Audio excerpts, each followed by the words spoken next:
Assalamualaikum. Welcome to this comprehensive master class on qualitative data analysis.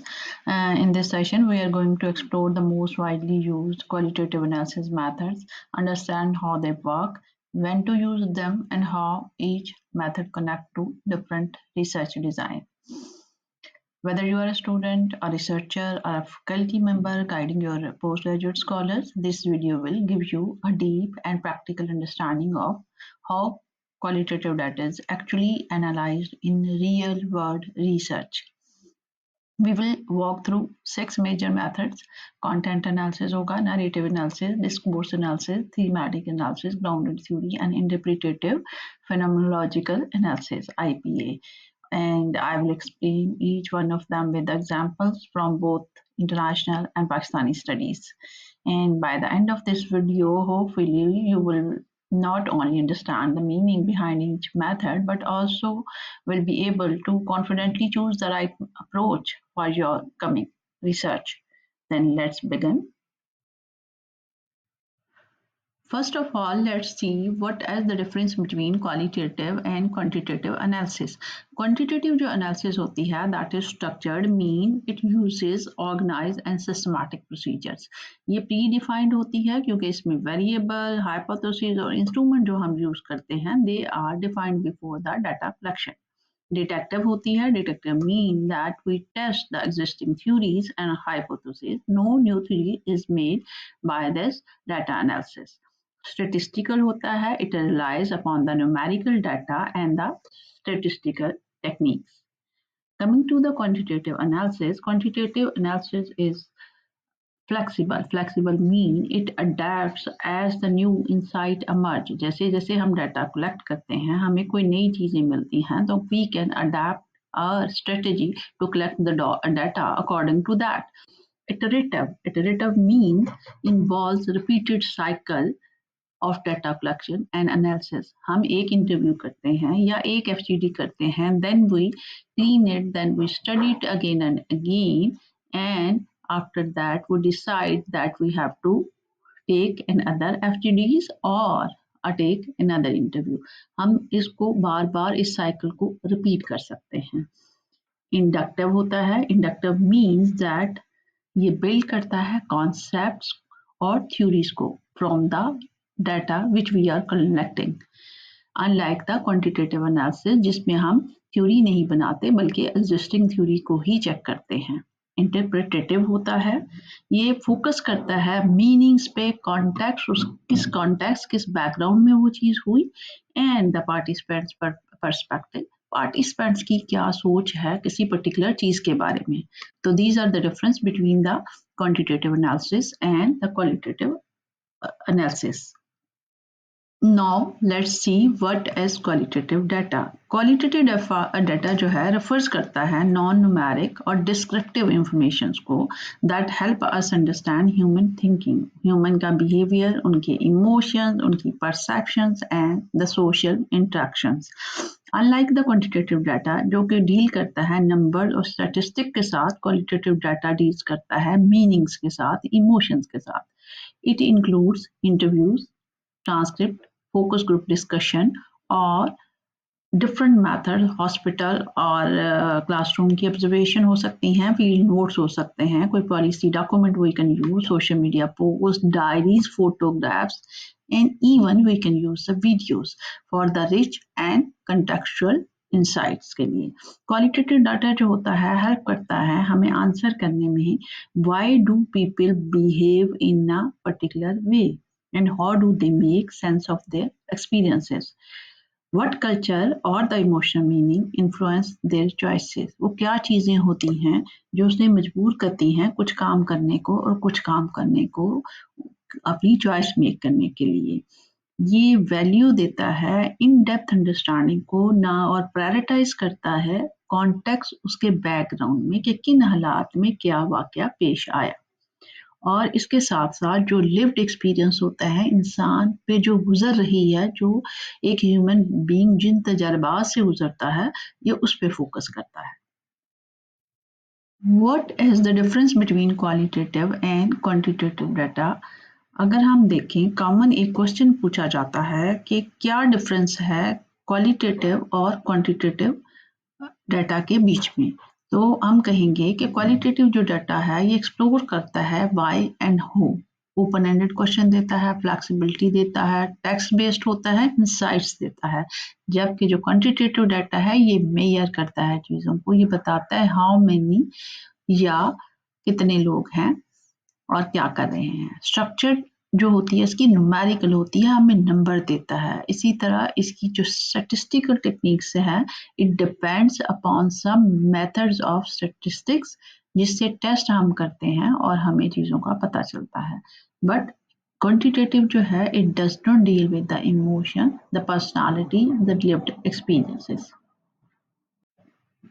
After going through all the details about the quantitative and the qualitative data, student अक्सर मुझसे पूछते हैं कि इसका मतलब ये हुआ कि जब numerical involved नहीं है, जब statistical analysis में हमें कोई टेस्ट नहीं चाहिए, तो ये तो फिर बहुत इजी होगा करना। तो इसका जवाब ये है कि in reality it can be more demanding. कैसे आए देखते हैं। क्योंकि क्वालिटेटिव डाटा अनस्ट्रक्चर्ड होता है और इसके लिए interviews can be long, stories can be emotional, contradictory हो सकती हैं, लेयर्ड हो सकती हैं, और जो मीनिंग है वो ऑलवेज ऑब्वियस नहीं होता, उसको आपको बार बार गो थ्रू करना पड़ता है, दोबारा से आपको इंटरव्यूज के पास जाना पड़ता है, दोबारा से पार्टिसिपेंट्स के पास एफजीडीज के लिए जाना पड़ता है और रिपोर्ट्स को बार बार पढ़ना पड़ता है। और रिसर्चर जो है सबसे बड़ी बात है must remain aware of their own bias and interpretation। और ये जो डाटा हमारी एनालिसिस है qualitative, it requires patience, reflexivity, अपने ही आप को देखना, अपने आप को समझना कि जो हमारी सोच, जो हमारे रिसर्चर की एक बैकग्राउंड नॉलेज, जो उसके इमोशन है वो इंटरफियर विद द डाटा ना करें। इसके बाद क्रिटिकल थिंकिंग एंड स्ट्रॉन्ग जो एनालिटिकल स्किल्स हैं ये रिक्वायर होती हैं। Done properly, qualitative analysis is very systematic and deeply insightful. In this session, we will explore or focus on the 6 major analytical methods used across the world: qualitative content analysis, narrative analysis, discourse analysis, thematic analysis, grounded theory, and interpretative phenomenological IPA analysis. Let's explore each one in detail. Let's begin with the method 1, that is qualitative content analysis. Content analysis is one of the most systematic and structured qualitative methods. It usually breaks large volume of text into smaller units. छोटे-छोटे units में करता है and then meaning देता है इनको as a units, codes, categories and finally into themes. ये when to use it, हम तब इसको यूज करते हैं when we have large text database, like अगर हमारे पास कोई पॉलिसी डॉक्यूमेंट है, we have a big survey document, we have multiple interview documents and usually summarize open-ended survey responses. Let's see what are the study design which commonly use the content analysis technique, that is the exploratory qualitative study policy analysis में use हो सकता है, document review studies में, media analysis में, mixed method studies में और health communication जो research हम करते हैं उसके ऊपर। इसके अलावा public health need assessment में भी इस method of qualitative data analysis को use किया जा सकता है। Let's see how we can use content analysis step by step. First, the researcher prepare the data set and organize the data. Cleaning transcript or importing them into the software like NVivo, ActosDI or Maxda. Then in the step 2, researcher read everything repeatedly, really immersing herself or himself in the text.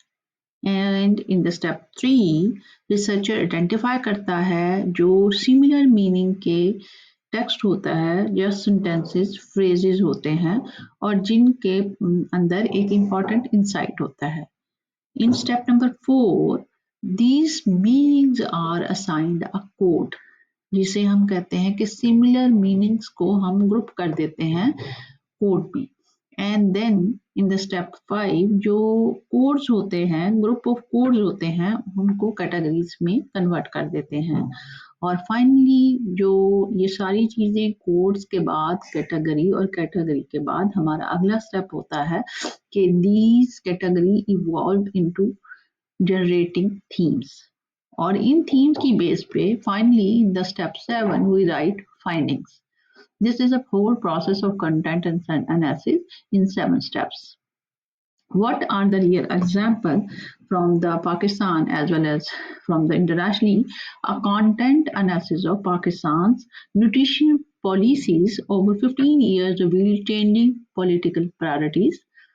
और इसके अलावा इसमें ये देखा गया कि जिसने highlight किया कि there is a fragmentation between federal and provincial authorities, these insight would never emerge through the quantitative analysis if done alone.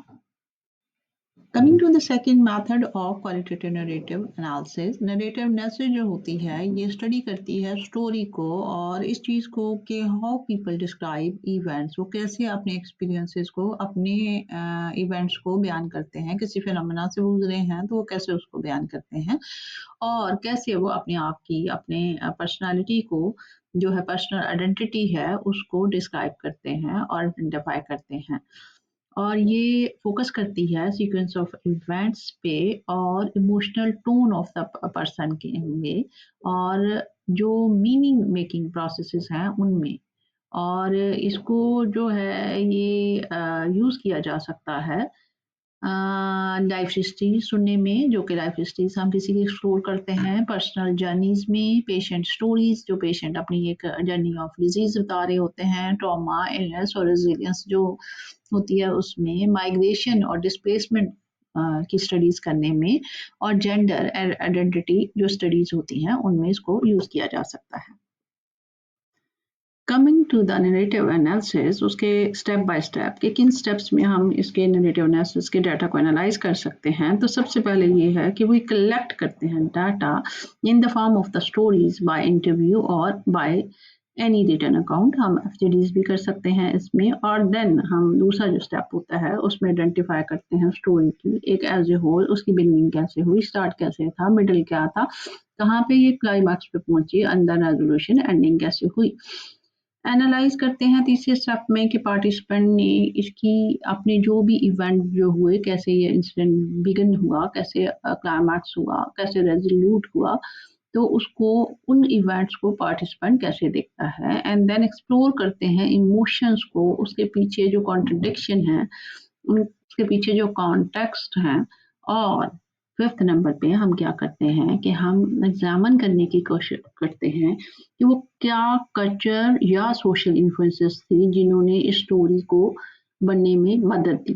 It was not just an event was happening और समथिंग वाज हैपनिंग, ये actually किसी context में हो रहा होता है। और ये सारी चीज़ें मिलाने के बाद at the end of the day हम जो ये सारी नरेटिव एक बिल्डअप होता है उसको इंटरप्रेट करते हैं।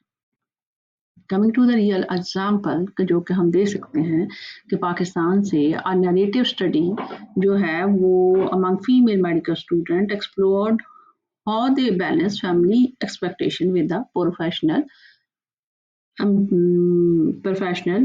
एम्बिशंस। अपने एम्बिशन जो उनके थे प्रोफेशनली, वो क्या बनना चाहती थी, उन्होंने उनके क्या एक्सपीरियंसेस हैं कि कैसे उन्होंने अपनी एजुकेशन और फैमिली एक्सपेक्टेशन को बैलेंस किया।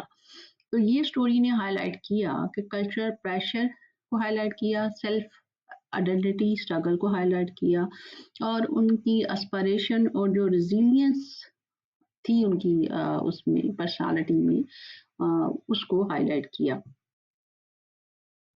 Which study designs commonly used narrative analysis, तो उसमें सबसे पहले आ जाता है नरेटिव स्टडी या कोई केस स्टडी जो हम करते हैं।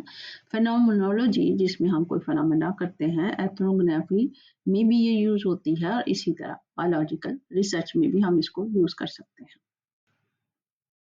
Coming to our method 3 that is qualitative discourse analysis. Discourse analysis जो होती है ये एग्जामिन करती है कि how languages जो है, languages जो हम जबान बोलते हैं, जो हम लिखते हैं, shape social reality. how it reproduces power and how ideas are framed in a society. किसी सोसाइटी में किसी आइडिया को कैसे प्रिवेल कराया जाता है, and it goes beyond what people say to analyze, बल्कि इसको एनालाइज करते हैं, how they say it, ये उसे कहते कैसे हैं और इसके पीछे हिडन अब्जम्पशन क्या है, पावर रिलेशन क्या है और सोशल मीनिंग्स क्या है।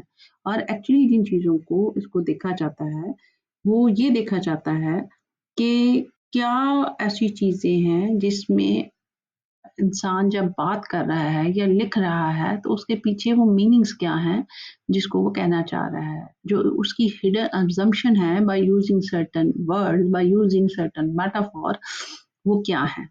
और हम इसे यूज़ कब करते हैं, मीडिया एनालिसिस में यूज़ कर सकते हैं, पॉलिटिकल जो स्पीचेस हैं उसमें, जेंडर स्टडीज़ में, इंस्टीट्यूशनल लैंग्वेजेस में, और इसके अलावा हेल्थ केयर कम्युनिकेशन और हेल्थ पॉलिसी में भी यूज़ हो सकता है, और एनी अदर पॉलिसी में भी हम यूज़ कर सकते हैं। What are the study design which are commonly used in discourse analysis? That is the critical discourse analysis हम कर सकते हैं, feminist जो researches होती हैं उसमें यूज़ हो सकती है, social कंस्ट्रक्टिविस्ट जो स्टडीज होती हैं उसमें, मीडिया एंड कम्युनिकेशन स्टडी में, और as well as in educational research में यूज होती हैं ये। Coming to the discourse analysis step by step कैसे होती है, तो सबसे पहले होता क्या है कि we select a text, speeches, interviews, media article और डॉक्यूमेंट। सबसे पहले तो हम ये चीज़ें सिलेक्ट करते हैं एंड देन हम जो एनालाइज करते हैं उनकी वर्ड चॉइसेस और मेटाफॉर्स को, कि उनकी वर्ड चॉइसेस हुए मेटाफॉर, लाइक जैसे हम कहते हैं कि ये चीते की तरह तेज है, ये इंसान जो है she is an angel, Susan is an angel, और ये जब हम इस तरह के ये है ये मेटाफॉर कि हम उसका मतलब नहीं बताते हैं बल्कि उसको सिनोनिमस लेते हैं उसकी जो क्वालिटी होती है उसकी तरह। जैसे हम कहते हैं कि वो शेर है तो उसमें बहादुरी, उसमें लीडरशिप, ये सारी क्वालिटीज हैं। इसी तरह हम उसके बाद तीसरा स्टेप होता है कि आइडेंटिफाई करते हैं कि हु इज गिवन पावर और अथॉरिटीज इन द टेक्स्ट, किसको पावरफुल दिखाया गया है, किसको अथॉरिटी दी गई है इस टेक्स्ट में जो कि हम एग्जामिन कर रहे हैं, जिसकी हम डिस्कोर्स एनालिसिस कर रहे हैं।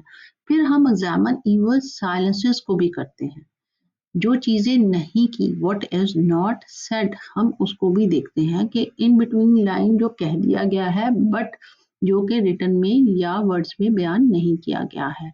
देन हम एक्सप्लोर करते हैं कल्चरल और आइडियोलॉजिकल मीनिंग, कि इसके कल्चरली मीनिंग क्या है। जैसे इसकी एग्जांपल ये है कि शेर को अगर हम एक लीडरशिप के तौर पे ले रहे हैं, एक हम बहादुर के तौर पे ले रहे हैं, तो उतनी ही भेड़िया को, वुल्फ को अहमियत टर्किश एक कल्चर में है। And in the last interpret how language shapes reality, और हम ये सारे स्टेप 5 करने के बाद इंटरप्रेट करते हैं कि कोई भी language like Urdu, English, any language which is spoken by the participants or which is spoken by the community which we are studying, which for which we are doing the discourse analysis, वो कैसे shape करती है किसी reality को। Coming to our fourth method, that is qualitative thematic analysis. Thematic analysis is one of the most flexible and widely used qualitative method. जो thematic analysis है इसमें researcher identify करता है पैटर्न्स को, थीम्स को, और डाटा सेट के across जो सारी चीज़ें इस तरह की होती हैं उसको आइडेंटिफाई करके उसकी एनालिसिस करता है। और कब उसको यूज़ करते हैं, वो यूज़ कर सकते हैं हम in the exploratory research, public health studies, health care experiences, social sciences, behaviour study और एजुकेशन स्टडी में हम इसको यूज़ कर सकते हैं। What are the study design which are commonly used in discourse analysis? That is the critical discourse analysis हम कर सकते हैं, feminist जो researches होती हैं उसमें यूज हो सकती है, social constructivist जो studies होती हैं उसमें, media and communication study में, और as well as in educational research use कर सकते हैं। Coming to the thematic analysis step by step, how it is done, तो सबसे पहले familiarization of data is the most important step of this thematic analysis, जिसमें researcher जो है अपने आप को familiarize करता है with the data by reading and rereading it again and again. उसके बाद जो है डाटा की कोडिंग की जाती है और इन कोडिंग को जो कंसीडर करने के बाद, इनको पढ़ने के बाद बार बार हम क्रिएट करते हैं थीम। जो थीम्स हैं उसके बाद इनकी रिव्यू करने की बारी आ जाती है। हम थीम्स को रिव्यू करके बार बार डिफाइन और इनको नेम करते हैं और जब फाइनल शक्ल थीम्स की निकल आती है तो then we write the report. ये this is the 6 step process of thematic analysis. और अगर हम एग्जांपल की तरफ आए पाकिस्तान में इसकी क्या एक स्टडी की एग्जांपल है, तो एक स्टडी पाकिस्तान के रूरल पंजाब में की गई about to exploring barrier to the antenatal care. तो उसमें जो आइडेंटिफाई थीम हुए वो थे कल्चरल रिस्ट्रिक्शंस थी, ट्रांसपोर्ट की बैरियर थी, सबसे बड़ी बात है कि low autonomy of women in decision making and mistrust on of health facilities, ये थीम आइडेंटिफाई किए गए उसमें। Coming to our fifth method number 5, grounded theory analysis. Grounded theory जो analysis होती है is a both method and a full research design. Its goal is to create a new theory from the data, not to test an existing one. इसमें theory हम जो होती है उसको study करते हैं नहीं करते हैं, बल्कि हम अपने डाटा से एक न्यू थ्योरी मेक करते हैं।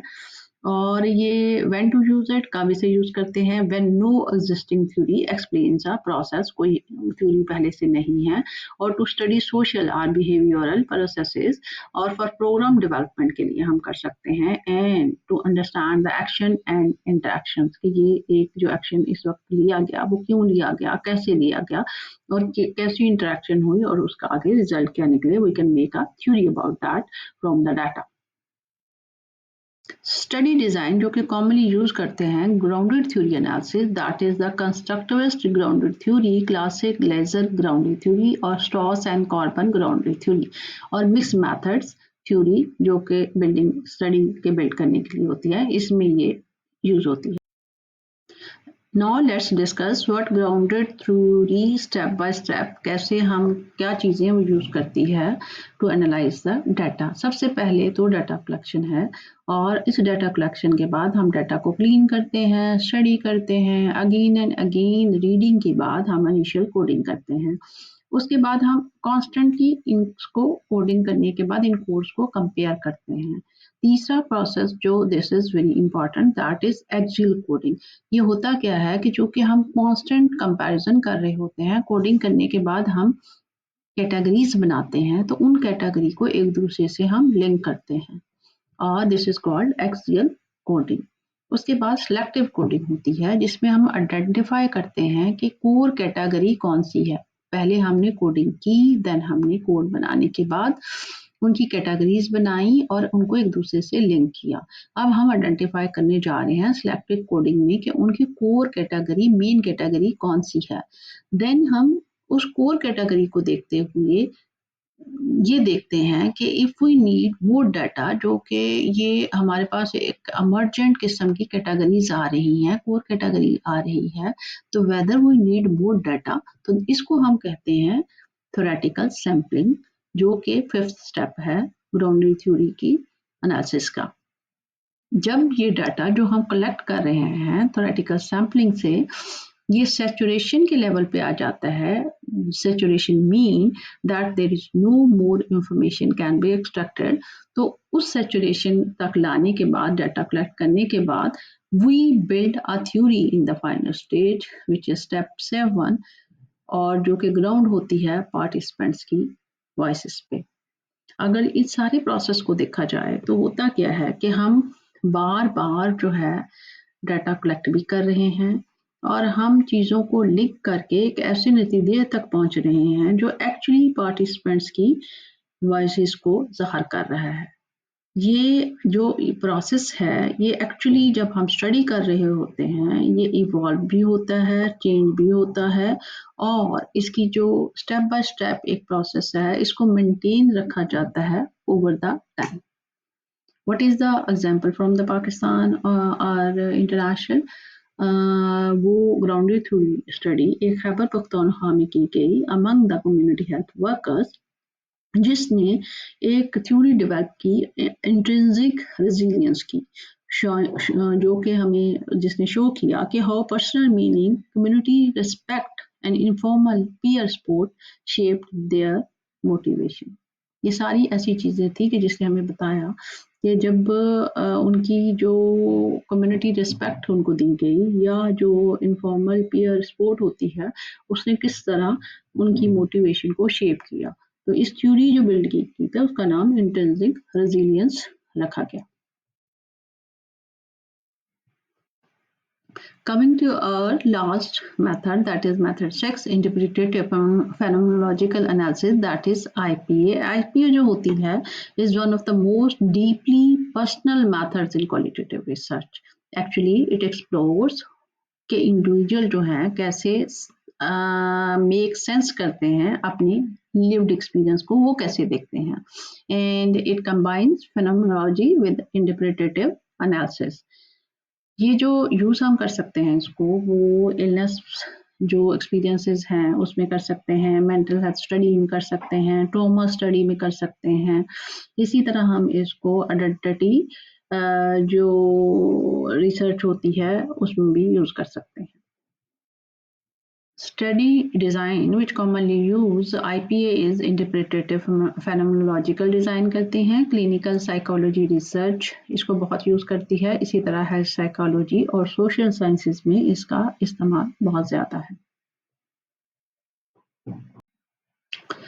Coming to the procedure step by step how IPA analyze the data, तो सबसे पहले क्या होता है कि हम इन डेप्थ इंटरव्यू कंडक्ट करते हैं और उसके बाद हम इसकी लाइन बाय लाइन एनालिसिस करते हैं, एनालाइज करते हैं। सेकेंड स्टेप पे one case at a time, but जो इंटरव्यू हमने लिया होता है उसको लाइन बाय लाइन पढ़ते हैं, उसको एनालाइज करते हैं और तीसरे स्टेप पे हम आइडेंटिफाई करते हैं एक्सपीरियंशियल थीम जो कि उसमें बयान किए जाते हैं।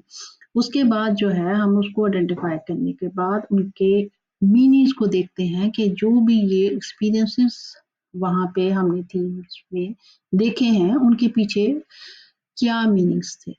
इसके बाद फिफ्थ स्टेप है क्रॉस केस एनालिसिस हम करते हैं और जो कि जितने भी केस हम स्टडी कर रहे होते हैं उन सबको एनालाइज करते हैं और then we develop superordinate themes.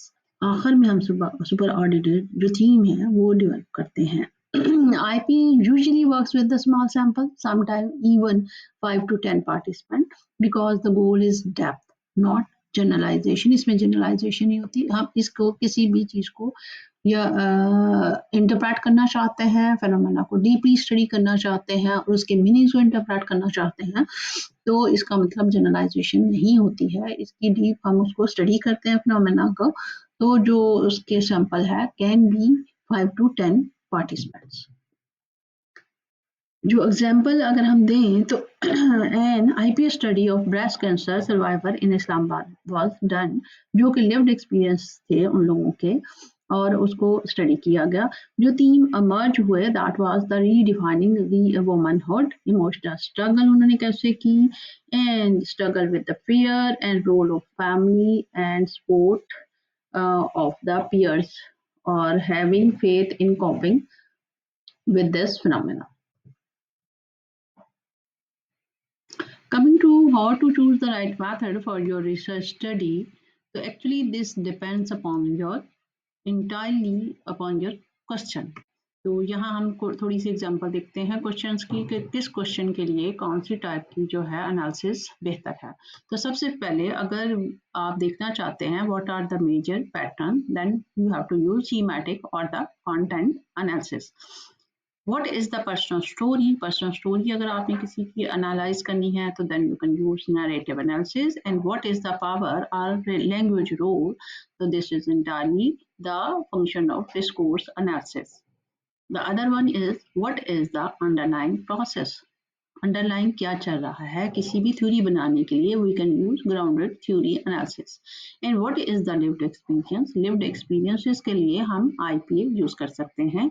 And what do document reveal? तो इसके लिए हमें कंटेंट और डिस्कोर्स एनालिसिस यूज करनी होगी। तो इस तरह हम अपने क्वेश्चंस को देखते हुए कि what are our research question, we can choose different sort of method for every question. Just wanted to give some decision tips to my student and my fellow researcher कि हमें हमेशा जो स्टार्ट करना है अपनी रिसर्च के लिए एक अपना एनालिसिस के लिए मेथड फाइंड आउट करने के लिए, तो वो स्टार्ट करना है रिसर्च क्वेश्चन से. जितना अच्छा हमारा क्वेश्चन है, जितना वेल फाउंड हमारा क्वेश्चन है, it can lead to a good quality research analytical tool. तो उसके बाद हमने जो मेथड चूज करना है वो देखना है कि हमारे एम्स और ऑब्जेक्टिव को के साथ उसकी मैचिंग है नहीं है, वो फिट बैठता है नहीं बैठता है, हम देखना क्या चाहते हैं. और सबसे बड़ी बात यह है कि हमने कंसीडर करना है depth over the generalisation pattern और थ्योरी के बीच में. और अपना जो मैच मेथड है वो डाटा टाइप और सैंपल के साथ करना है. ऐसा नहीं है कि हमने डाटा टाइप और सैंपल को नहीं देखना है और जो हमारा दिल कर रहा है which we are understanding that this method is suitable for the analysation of data, वो नहीं होता, बल्कि ये टाइप और सैंपल पर डिपेंड करता है. और सबसे बड़ी बात आखिर में जो मैं कहूँगी वो ये है कि to maintain the rigor and transparency is research is a must. And में आइए रिकैप कर लेते हैं तमाम जो हमने यूज़ किए हैं एनालिटिकल जो क्वालिटेटिव कंटेंट एनालिसिस के लिए किए हैं. तो सबसे पहले टू समराइज कंटेंट एनालिसिस जो है वो कोड्स एंड कैटेगराइज करता है टेक्स्ट को systematically. Then is the narrative analysis जो कि एक्सप्लोर करता है ह्यूमन स्टोरीज को. और डिस्कोर्स जो एनालिसिस है ये एग्जामिन करता है लैंग्वेजेस को, पावर एंड सोशल स्ट्रक्चर को. थीमेटिक एनालिसिस जो है ये हमें आइडेंटिफाई करके देता है major pattern across the data. और जो ग्राउंडेड थ्योरी है it build new theories and new patterns from the ground up from the data. इसी तरह IPA जो है ये हमारे लिव्ड एक्सपीरियंस को इंटरप्रेट करता है विद इट्स डेप्थ. अंदर डीप डाउन जाके ये हमारे लिव्ड एक्सपीरियंस को जो है वो इंटरप्रेट करता है. Dear student and researcher, as we have come to the end of our this presentation, तो आइए डिस्कस कर लेते हैं what are the final thought about this qualitative analysis techniques. Qualitative analysis जो होती है रिक्वायर करती है डेप्थ, पर्दे के पीछे क्या है, इन बिटवीन लाइंस क्या है, और ये इसका सेंटर जो होता है दैट इज ह्यूमन अंडरस्टैंडिंग. ये डाटा जो भी हम कर रहे होते हैं एक्चुअली हम एक ह्यूमन एक्टिविटी को समझने के लिए विद हिज और हर इमोशंस, एक्सपीरियंसेस और उसके जो भी उसकी परसेप्शन है उसके साथ समझने की कोशिश कर रहे होते हैं.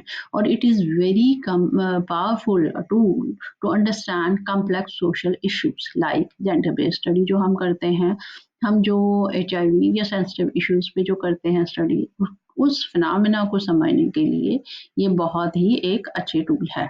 और इसके साथ साथ ये ना सिर्फ ये कि फ्लेक्सिबल है बल्कि सूटेबल है across the different discipline. We can use it across the discipline और यही इसकी खूबसूरती है. Thank you very much. Thank you very much being with me in this journey. And if you like this video, please share it with your fellow researchers and students and subscribe my channel, that is Research Map. Bye bye.